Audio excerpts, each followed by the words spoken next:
Welcome to the Audacity to Podcast, episode 43, How to Live Stream Yourself While Podcasting.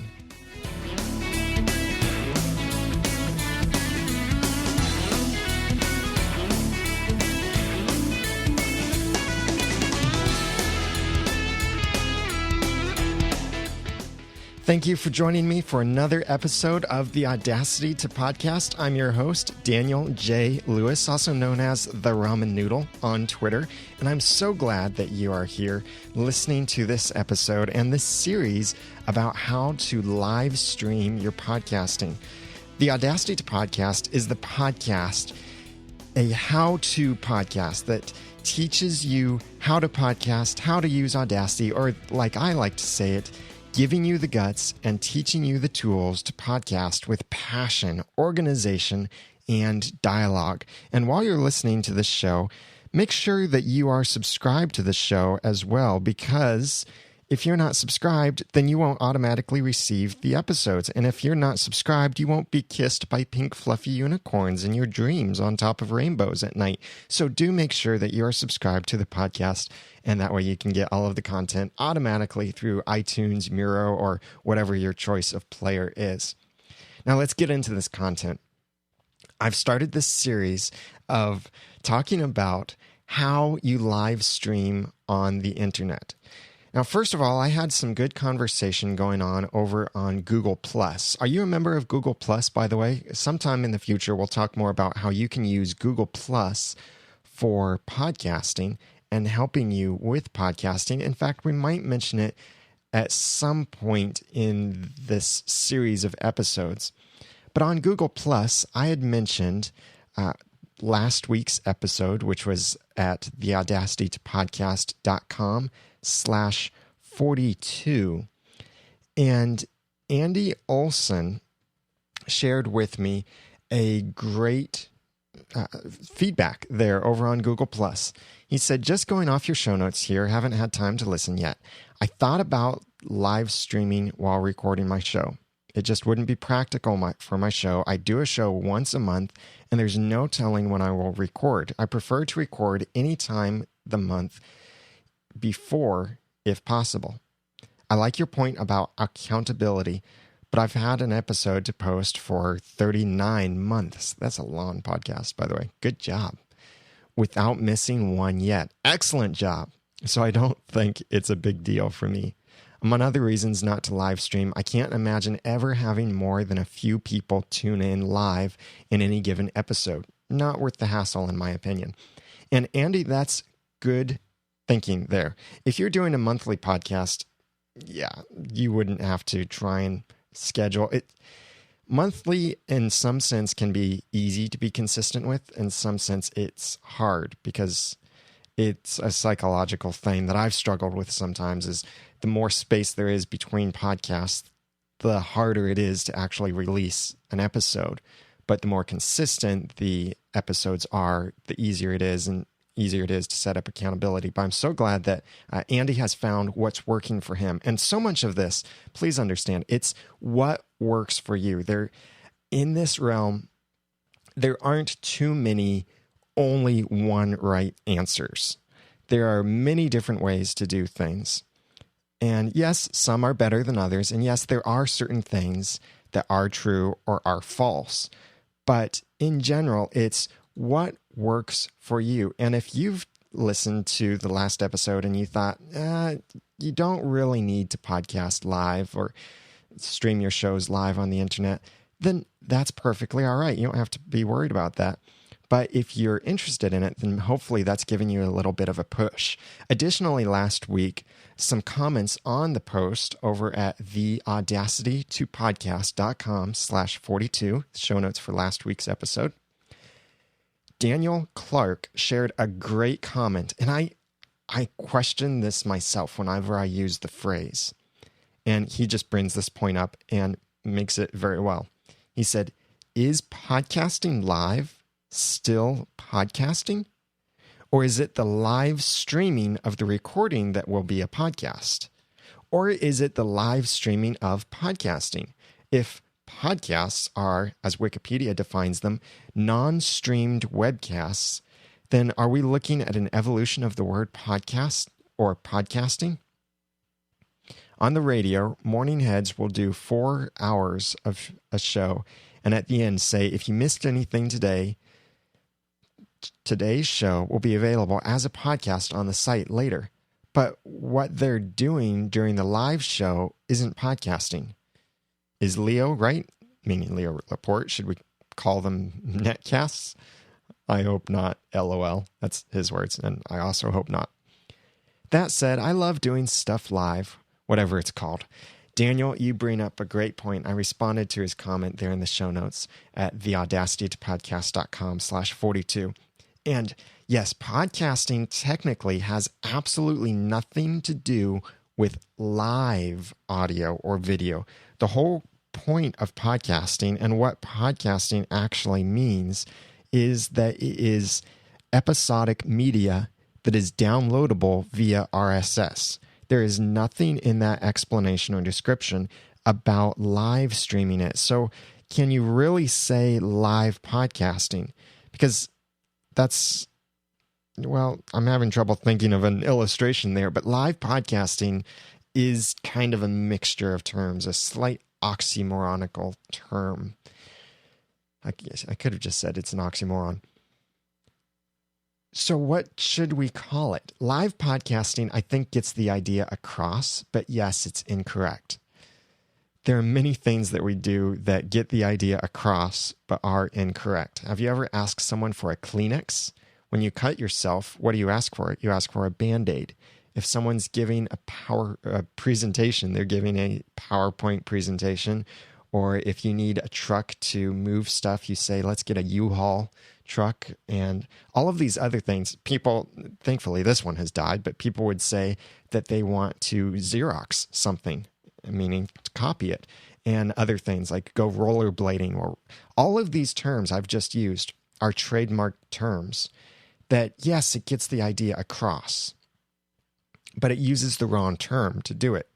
So there's a balance there of, should you use what people would understand as a term, or should you go with what is actually correct? And I tend to be in the side of go with what's correct as long as it's also understandable, or explain it or have a reason for it. So saying live podcasting, yeah, I slipped up there. I shouldn't have said live podcasting or podcasting live, because that just doesn't mix. It's not the same thing. The better way to say it is live streaming your podcast, because that's what you're doing, is you're live streaming through the internet with these services like Ustream or Livestream or Mixlr or any of these. You are streaming your podcast live through the internet, but you're doing it while you're recording. So it's not even yet a podcast, but you are in the process of recording your podcast. So the easiest way to maybe say this is just that you're live streaming, and that's the term that I'm going to use for now. I might change that in the future, because I rethink things quite frequently. Now, like I mentioned, of those terms, one of them also is, have you heard people, and you probably say this too, Mac and PC, that they're two different platforms. There's Mac and there's PC. Well, what does PC stand for? That stands for personal computer. Is a Mac or a Macintosh computer a personal computer? Yes, it is. Therefore, a Mac is a PC as well. In fact, in many presentations hosted by Apple or Steve Jobs himself, he has read quotes about Macs being PCs, or referring to Macs as PCs, like the best notebook PC is the MacBook Pro, or all of these things. So that to say, in the rest of this episode, when you hear me say PC, I'm talking about either Windows operated PCs, OS X powered PCs, and potentially even Linux PCs. Although the tools that I share, some of it, the general principles apply to Linux, but the specific software, you'll have to try and find an alternative if there is one. I couldn't find alternatives for these for Linux, but if you're a Linux person, you probably know how to program your own alternative. So run with that and let me know.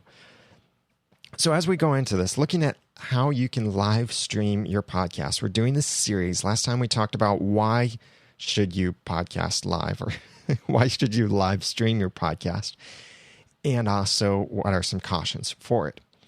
So check that out, theaudacitytopodcast.com/42. In this episode, 43, we'll talk about how you can live stream yourself while podcasting, and just yourself. Not if you have co-hosts, but if you are by yourself, and the different kind of equipment that you might have and how to work with that, all with a very tight budget and working with what you have currently and podcasting just by yourself. It is possible with what you already have, most likely. So before I get into that, though, let me tell you just some real quick recommended equipment in this. You'll hear that as I start talking about this, I'll be giving several caveats like this is complicated, or you'll have to get this software, this software, this software, or your results may vary on some of this stuff. It's really easy if you have the right equipment to work with this stuff. And you don't have to spend hundreds and hundreds of dollars on equipment. For nice, very expandable equipment, yes.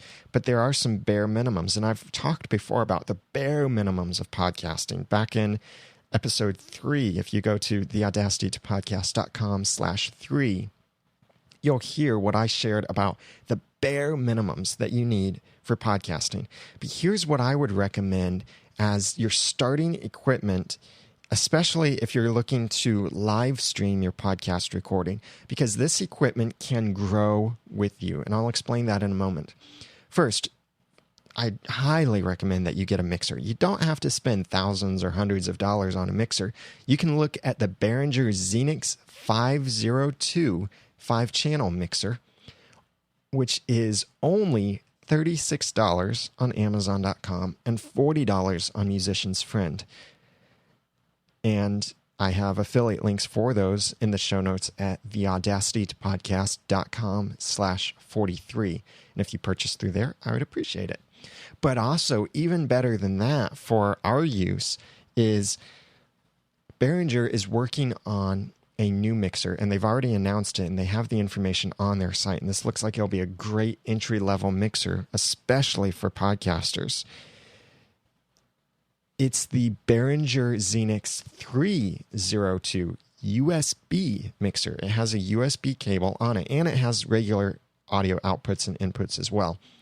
But this, we don't know how much this will be. I'm guessing it will also be around $40, maybe even $50. And that might be worth it to you to have the USB capability built in, because I do recommend if you're sending audio to your computer, send it through a USB connection so that the analog to digital conversion is made away from the computer instead of plugging an audio line straight into the computer.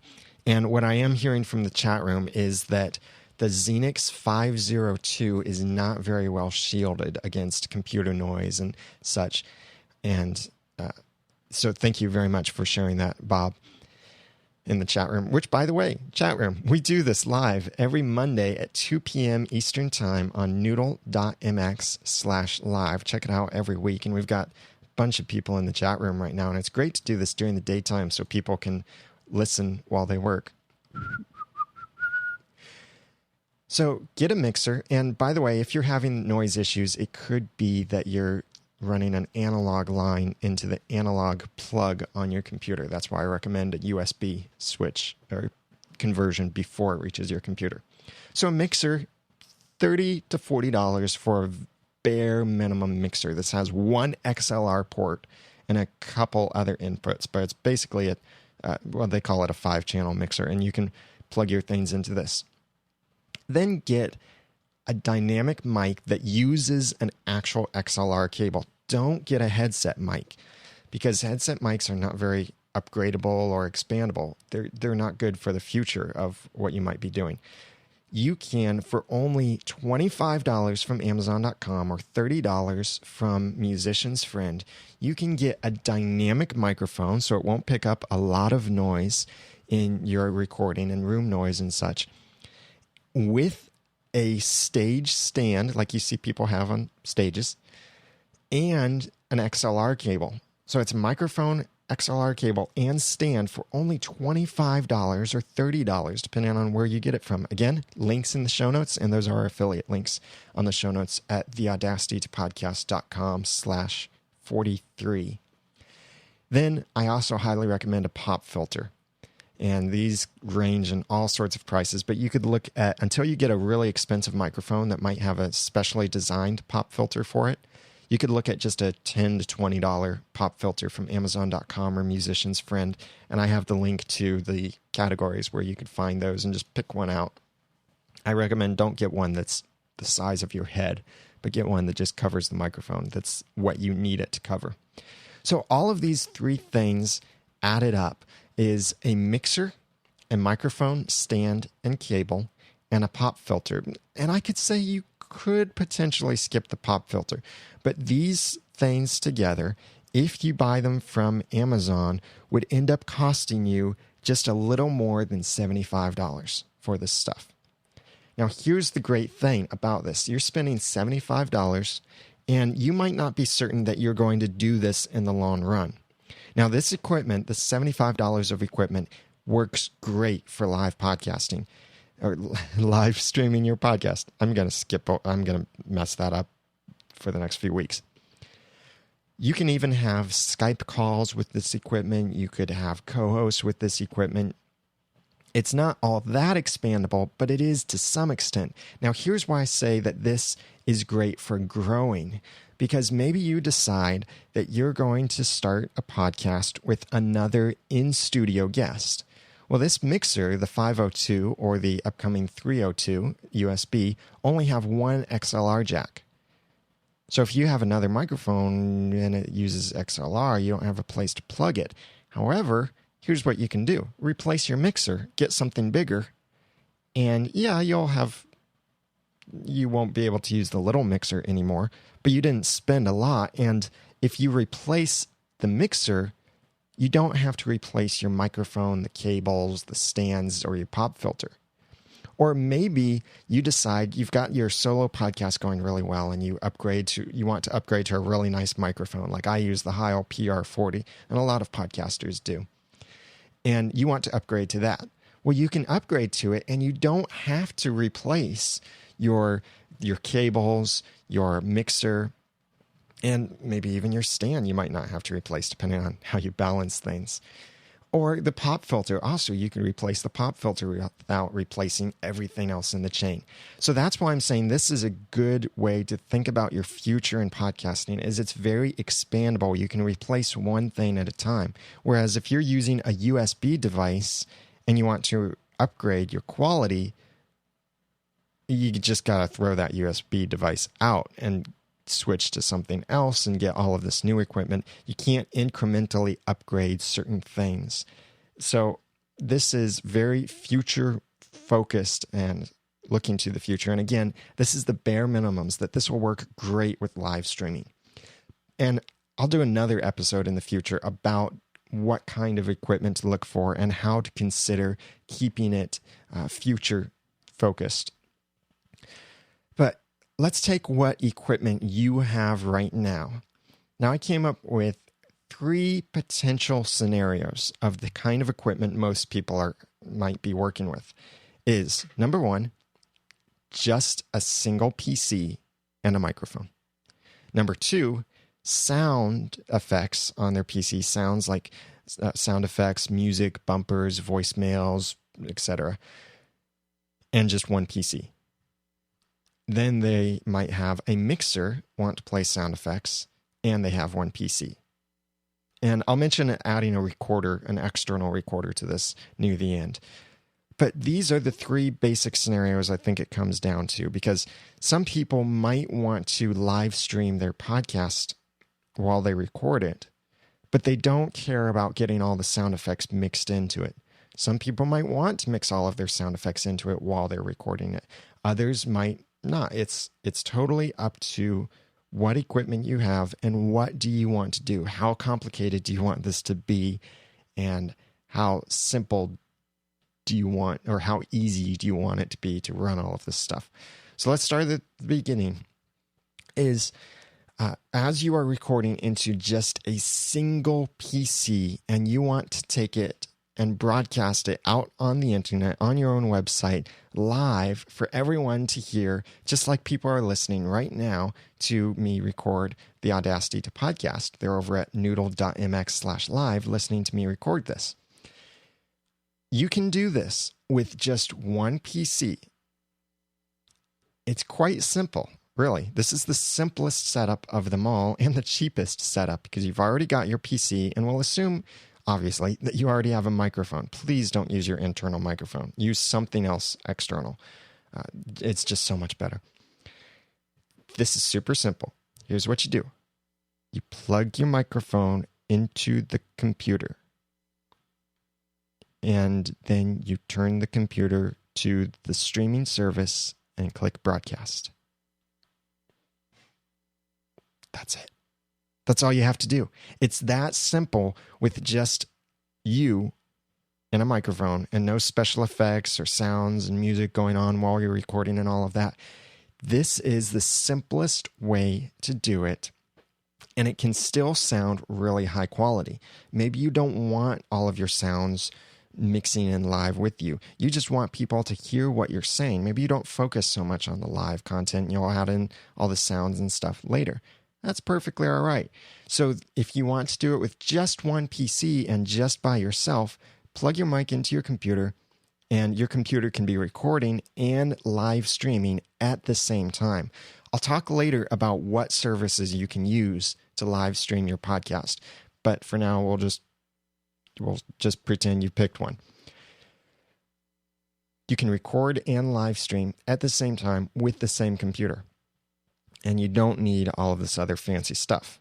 Now, it does get more complicated as we move on to situation 2, which is where you want to play sound effects, music, voicemail, bumpers, all of that as you're recording your podcast, and you want your live audience to hear that. This is where it starts to get more complicated. But it's still possible if you just have one PC. There are 3 different ways that you can do this. First is you could loop back your audio. And the way that you would do this is get a headphone splitter, plug it into the microphone jack of your computer, then plug your microphone into one end, and then run an audio line from your speakers into that other end of the headphone splitter going into the microphone jack. So you've got this Y. One part of the Y goes back to the speakers from your computer. The other part goes to your microphone on your computer. The difficulty with this is as you play things and record it live, you might not hear what's going on. Now, you could add in another splitter into the speakers of your computer and listen to that. Or the other thing that you could do, depending on, again, this is where it comes down to your results may vary, is depending on your computer, you might be able to tell it to monitor what's coming in through the line in or the micro in input and plug your headphones into a separate audio out plug on your computer, depending on what kind of computer you have. But not everyone has these computers that have multiple inputs and multiple outputs. Most people probably have just a mic input and a speaker output.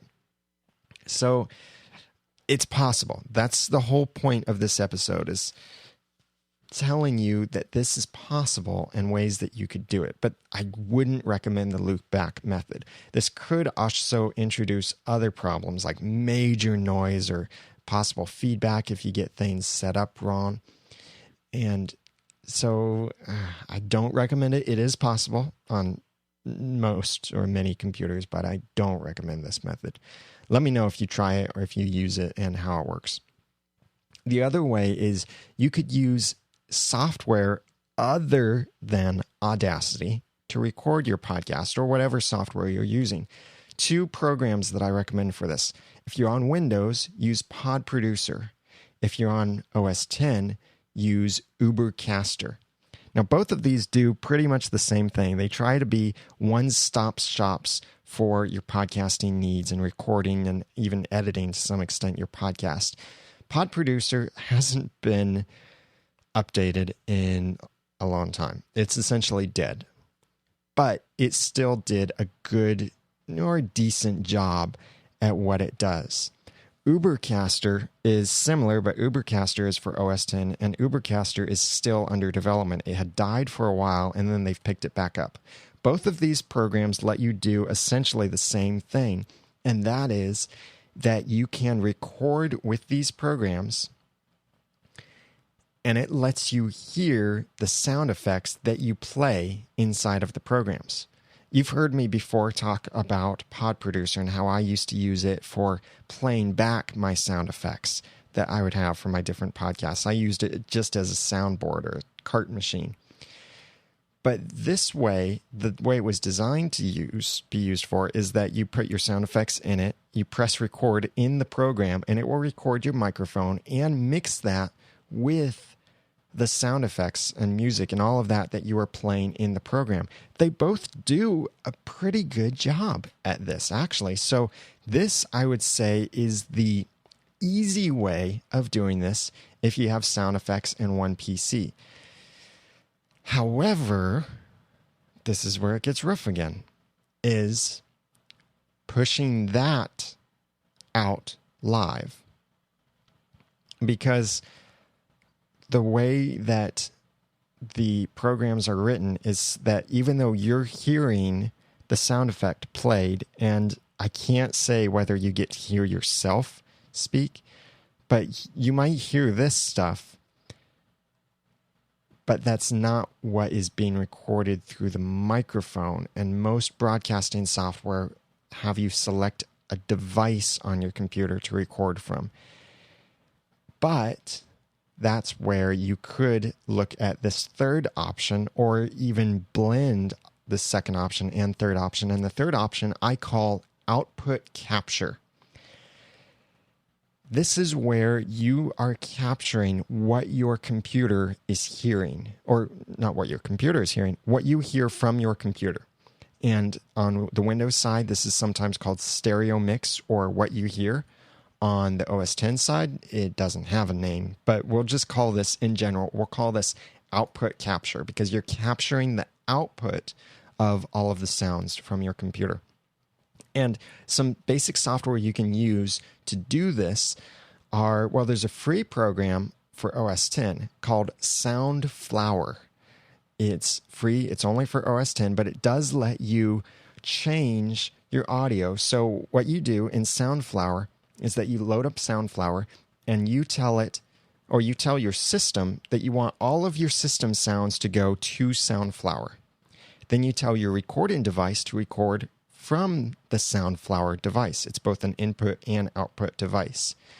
Then you, using their Soundflower bed program, you can make it so that you can still hear what's going on and you can monitor it. So you can use this in combination with Pod Producer or Ubercaster, but Pod Producer is Windows. So you can use Soundflower, since it's OS X, in combination with Ubercaster, which is also OS X, to record what's going on through your computer. Now, you can also use the program, different options on the Windows side of this is, on the Windows side, it's called Stereo Mix, or What You Hear. The hard thing about this is that starting with Windows Vista, Microsoft has been disabling this ability because it's been a way that people have recorded songs, copyrighted songs off of the internet and been able to get it that way. So streaming services where they try and make it so that you can't record what's going on or download it, this is a way that you could work around that, is that you record what your computer is playing or what you hear, the stereo mix as it's called. The way that you can get around this in Windows, and there are different ways, just search for how to enable, and I'll have a link in the show notes for one of these, how to enable stereo mix in Windows. And it essentially means going into your audio devices, your recording devices, your audio settings, recording devices, right-click, and choose Show Disabled Devices. and you might see either what you hear or stereo mix in there in Windows Vista or Windows 7. In Windows XP, it's in there. In Vista and 7, it may or may not be in there. If it's not in there, even after you enable the hidden devices, then look at upgrading your drivers or switching your audio drivers. That's a very complicated process, or not very complicated, but it's too complicated to explain here, and it's too different depending on what kind of hardware you have. But I've seen a lot of people go, instead of getting the drivers from their computer's manufacturer. So if you have an HP computer, instead of going to HP's website and downloading their audio drivers, look at what kind of sound chip your computer actually has and go to that company's website and download the audio drivers from them. Most of the time, laptops, Windows laptops, use hardware from Realtek. So you can go to, I believe it's realtek.tw. It's a Taiwanese company, but just search for it online, Realtek. You can find the drivers for your device, download it, and many times it enables stuff that the manufacturers disabled. Or if you're using the default Windows drivers, the Windows drivers might have it disabled. So go back to the manufacturer's drivers. The same thing could be with the service that you might have on your like creative sound card, or even a desktop computer, is that you could look at going to the website, which might be like Creative Labs, or it might be some other such service. Go to their site and try and download the actual drivers for your sound card, the drivers from the hardware manufacturer, not the computer manufacturer, but the actual sound cards manufacturer. Try that, and then you'll be able to see if you can potentially record your live audio and stream that out there by getting that stereo mix. Again, this is very much a your results may vary kind of thing. I don't like to say your mileage may vary because we're not talking about cars. But yes, your results may vary because sometimes you just can't get around the fact that Windows, Microsoft, and newer computer hardware and software hides the features for you to be able to record what your computer is playing. But there are programs that can record this for you. On OS X, there are two programs I recommend. There's Audio Hijack Pro and Wiretap Pro or Wiretap Studio. Both of these do cost money. They're about $30, in the range of $30 to $50 for these programs. But I'll have links to these in the show notes at the audacitytopodcast.com/43. Or if you're on the Windows side and you want to do the same thing, look over at Total Recorder. Not Call Recorder, but this is Total Recorder, which records the sounds from your Windows PC, even if you don't have the option for stereo mix or what you hear. Now, all of this that I just mentioned is talking about recording your audio, streaming it live, and with all of those sound effects can still be a little bit difficult. So that's why it's really your results may vary depending on the software that you use and what kind of hardware you're working with, Windows or OS X. And even in OS X, you have the option of creating an aggregate device in the sound options. And that can be a whole complicated process. But look into that. And there are some ways that you can set that up if you're recording and live streaming just yourself with one PC and have sound effects. Now, the third situation is if you have a mixer sound effects and one PC. This makes it a whole lot easier to have a mixer in this mix because it does all of this mixing for you and spits it out in a single audio line. Even the cheapest mixer, like the Behringer 502 or the upcoming 302 USB, even the littlest mixers will work great for this. So if you can afford it and if your microphone can plug into it, I highly recommend getting a mixer, even just the cheapest mixer for now. You can upgrade it to something much bigger later on when you actually need it and you're positive that you need it. But adding a mixer makes this process so much simpler. In fact, there are 4 steps, not 4 options, 4 steps to do this. Number 1, connect your mic and PC to separate channels on your mixer, the PC for the sound effects that you have. So your music, your voicemail, any of that, potentially even a co-host, but we'll talk about that in another episode. So your sounds PC, or your sounds from your PC and your mic both connect to the mixer into separate channels, and you can adjust the volume there. Then connect your mixer's output back to your PC. So again, working with one computer, it's playing the sound effects and it's also recording, but it's sending its output to the mixer, and the mixer is sending its output back to the PC through its input. Input to output, output to input. Got it? Probably not, but I think you do. You got it. So you're just creating this loop here. And again, I recommend going into your PC with a USB connection. So it's doing that analog to digital conversion away from your computer. So you don't get a lot of computer grounding noise and different electronic noise that's introduced when you plug an analog line into your computer.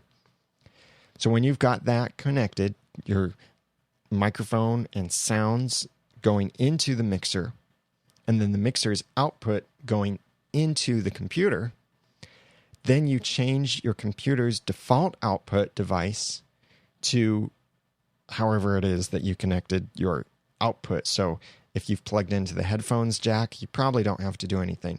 If you're using a 2-way USB device, it might switch to it automatically, or you might have to switch to it through the software. Then do the same thing. This is step 4. Do the same thing for your input device. Select the proper input. So if you're coming from your mixer to your computer via a USB device, then you have to set that as the input. Or if you're coming through an analog, which I highly recommend you not do, but if you are, then you need to make sure that device is selected.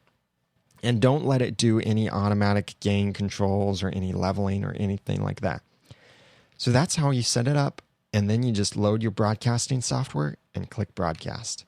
So 4 steps to setting it up if you have a mixer, sounds, and one PC. That is so much easier and more effective because you're not messing with all this software. And when you do it with the mixer, when you add a mixer to the mix, then I can guarantee that it can work.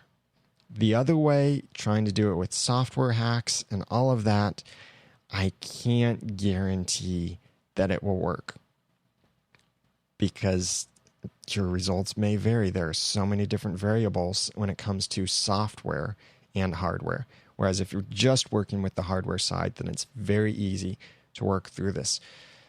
So in the chat room, Matt is asking about what kind of cable can you use to go from a mixer to your computer via USB. There are a couple different things that you can do. Sometimes you can get a USB sound card or a USB sound device, which might be as cheap as just $10. I am using a device that came with my mixer.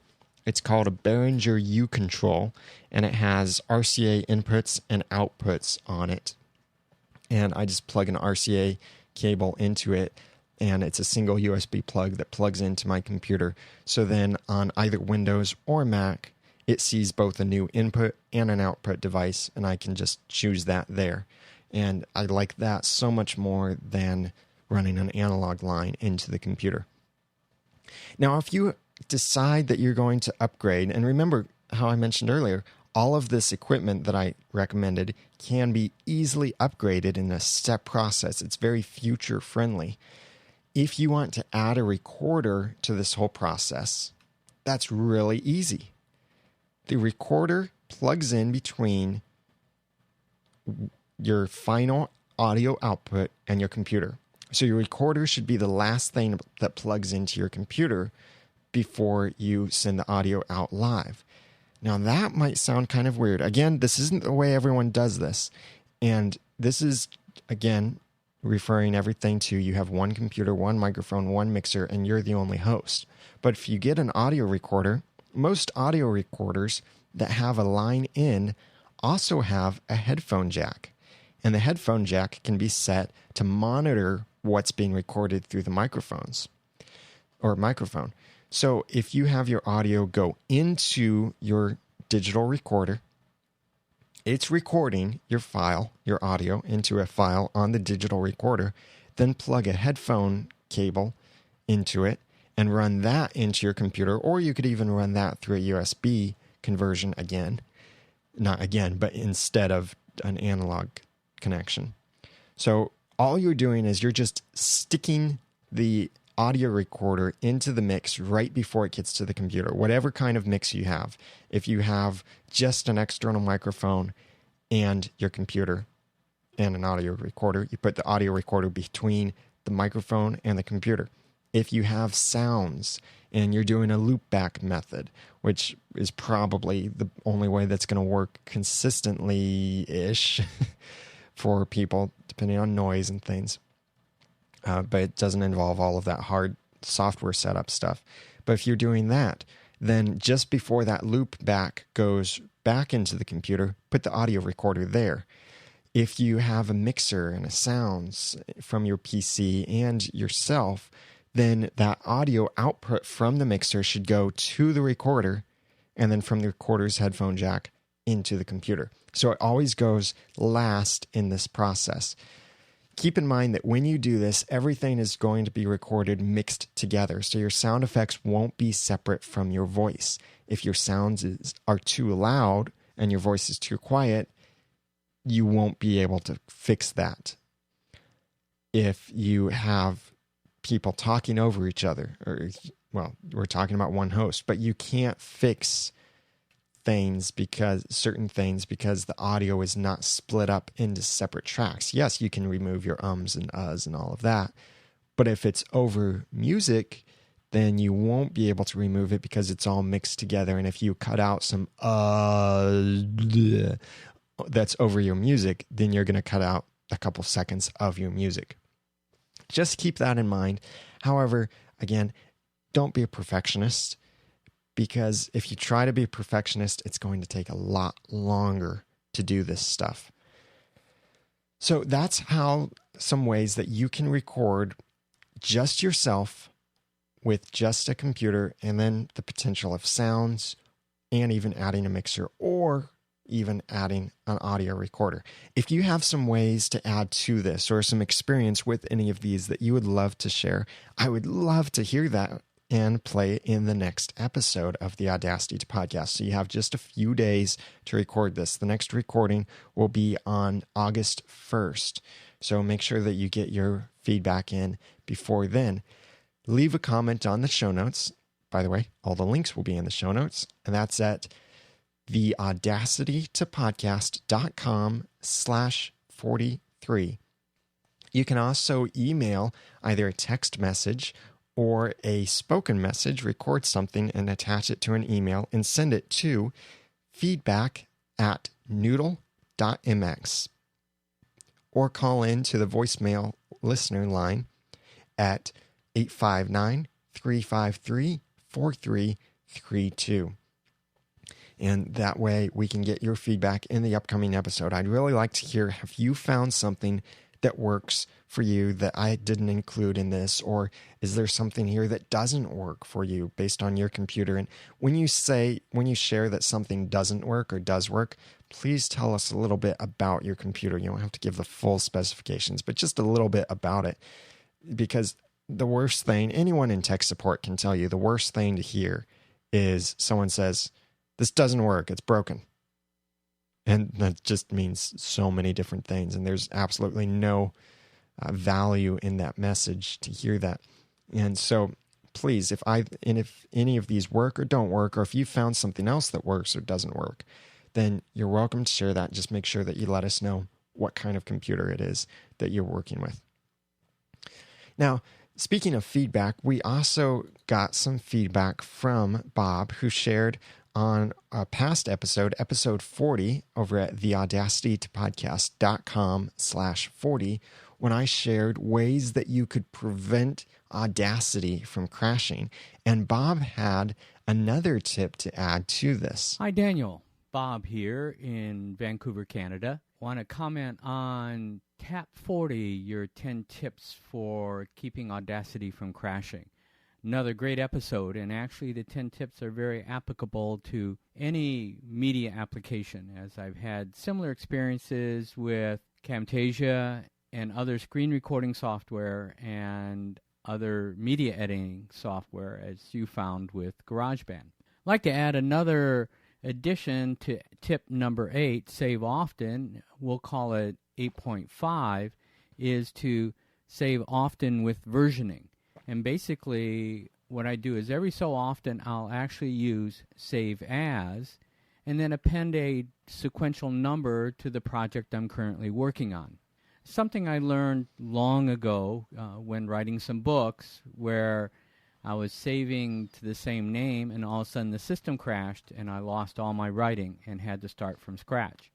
So now I always do versioning, where if for some reason the program crashes and trashes the project, I can always go back to the previous version and maybe only lost a few minutes of editing or a few paragraphs of writing. So definitely take advantage of versioning. It takes a little more work.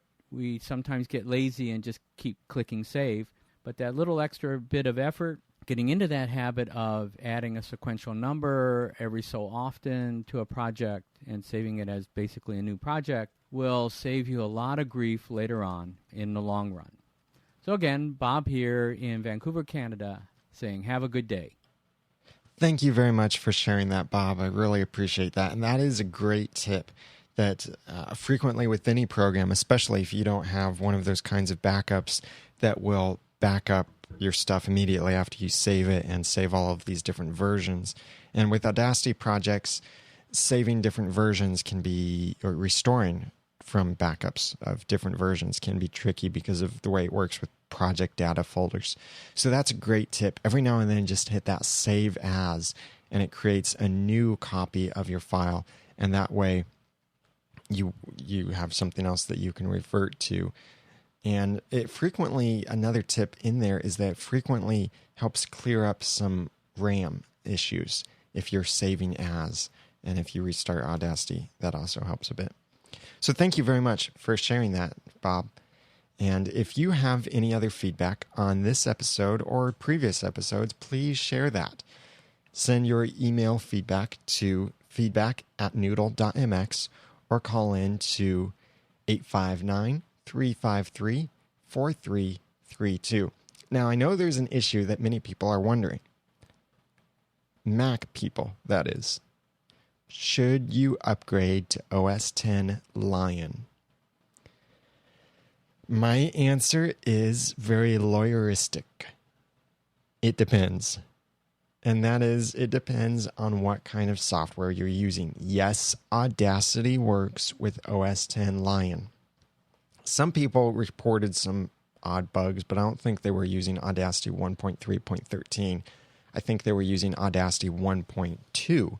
So, as you know, I highly recommend that you use Audacity 1.3.13, and it does seem to work with OS X Lion. Now, because of my workflow, I'll be honest and say that I don't do as much editing in Audacity as I used to do, so there could be some little glitches here or there, but so far, I've not seen anything reported that I could duplicate, and in the editing that I've done, some basic editing, I haven't seen any problems. So OS X works fine for that. However, there are other things that you might want to think about before you upgrade to OS X Lion. Look over at roaringapps.com. My R's are hard to pronounce. Roar, like a lion roars. roaringapps.com. And I'll have a link in the show notes at theaudacitypodcast.com/43. Over at roaringapps.com, they have a list of all of these apps and whether they're compatible with OS X. So think about every single application that you use and check it over on that site to see whether it's reported as working or it has some problems. I found 2 of my programs today, just before I hit the broadcast button. I discovered 2 of my programs were having problems with OS X Lion. And that was Soundboard, my sound effects program that I use for playing things that I finally broke down and bought and paid for just because I had a coupon.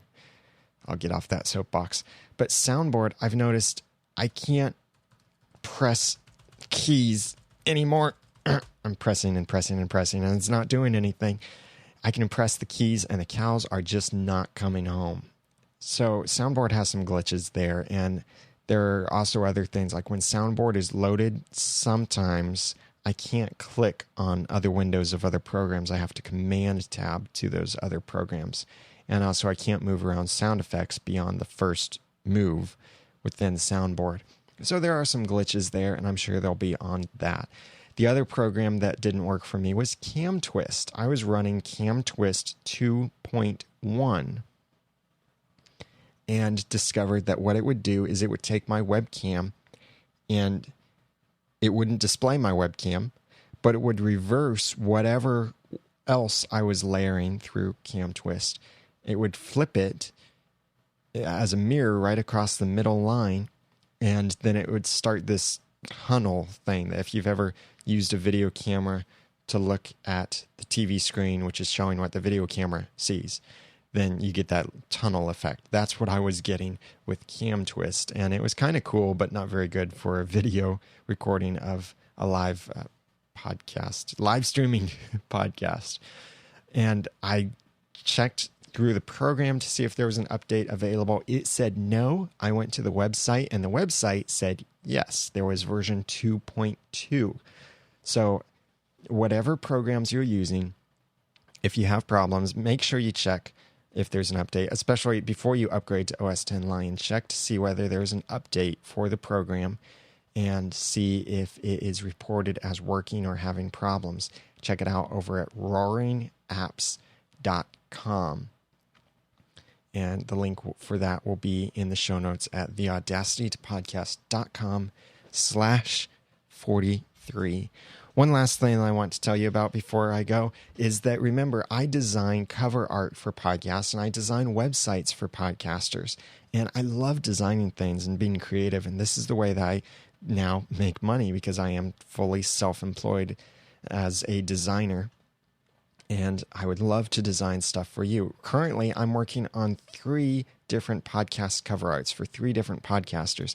And this is just a lot of fun. If you are interested in getting new cover art for your podcast, which can help boost your audience, and if you're starting off, podcasting can give you better potential for being featured in iTunes, check out my website, podcastcoverart.com. That takes you to a specific page of the Audacity podcast where you can see some more about what good cover art can do for you. You can see my portfolio of cover art that I've designed for others, and you can also, right from that form, request to have me design podcast cover art for you. It's currently $150 for your podcast cover art, and I work with you to get what you want for your podcast. So check that out over at podcastcoverart.com. And if you're interested in getting some cover art, new cover art, or cover art for your new podcast, check it out at podcastcoverart.com, and I would be delighted to help you with that. And I would also be delighted to have more business so that I can afford to eat next month. And eating is always appreciated. And so that's not a it is a self-promotion there, but I don't want to hammer you too hard with that, but just say that the business I've already received, I really, really appreciate it. It has been a big help in working with the budget for next month. And it has also been very fun to be doing these different podcast cover arts for podcasts that I didn't know existed and podcasts from different countries. It's really cool, and I'm having a blast with it. You'll see the cover art for those podcasts eventually over on that site, podcastcoverart.com. And also I'll mention it in the blog so you can get that and see what that looks like. So thank you very much for joining me for another episode of the Audacity to Podcast. Please check out the show notes to get these links and also some of this information there at theaudacitytopodcast.com/43. If you'd like to hire me to design a website for you or questions like that, email daniel@noodle.mx. Just business questions there, please. If you have feedback for the podcast, feedback@noodle.mx. Follow me on twitter.com/theramennoodle. Now that I've given you some of the guts and taught you some of the tools, it's time for you to go podcast with passion, organization, and dialogue. I'm Daniel J. Lewis. Thank you so much for listening.